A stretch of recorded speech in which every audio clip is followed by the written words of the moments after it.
الطلاب التربية الرياضية خلينا نقول أغلبهم لاعبين كرة قدم أو مدربين. هذا الشيء يزاولونه خارج الكلية بملاعب الفرق الشعبية الأندية يلعبون في فترة الامتحانات باعتبارهم طلاب تربية رياضية وهم اختصاصهم هذا يعني متعودين عليه.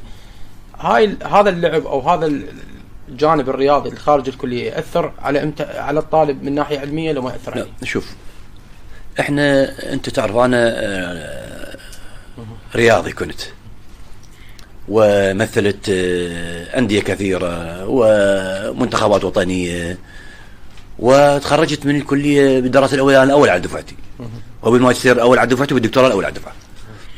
ما أثر علي الجانب الرياضي على الجانب العلمي جيد نهائيا، بالعكس كان يعطيني حافز. أنا أتذكر هذا أنت كنت موازن بين الدراسة والرياضة. أنا أتذكر بامتحانات نص سنة بصف الخامس أدبي، امتحانات نص سنة، وأنا كنت محفي إعفاء عام في هذه السنة. أنا كنت ألعب نادي الرشيد بالخامس أدبي ومحفي، يعني الشخص الوحيد من شعبتين بدأت الجمهورية كنت أنا محفي بالخامس الأدبي.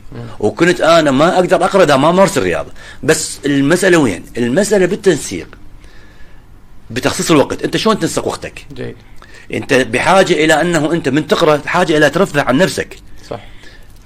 تاخذ لك ساعة نص ساعة، يعني أنت تنفع عن نفسك نتيجة لضغط الدراسة.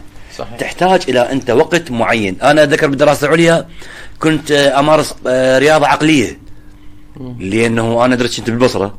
البصرة طبعا من الجامعات ضاغطة حقيقة، يعني تخرج الشخص متمكن.